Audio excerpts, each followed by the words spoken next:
Aujourd'hui, nous avons un aéroport qui est complètement enclavé, qui est vieilli, qui a des investissements très importants qui doivent être faits s'il devait rester sur place. Et qu'est-ce que fait, en fait, qu'est-ce que nous donnent les études? Les études démontrent que c'est un coût considérable et pas forcément pour arriver à un résultat qui soit adéquat eu égard à son positionnement.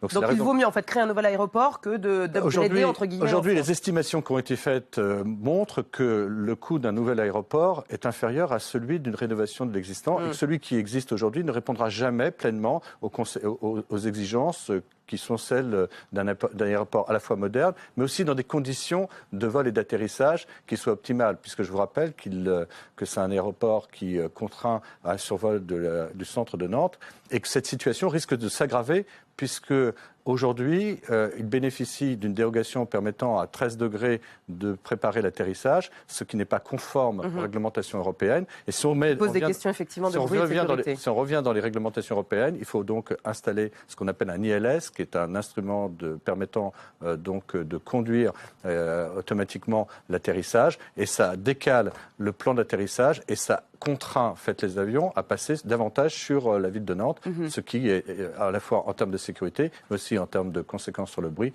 important.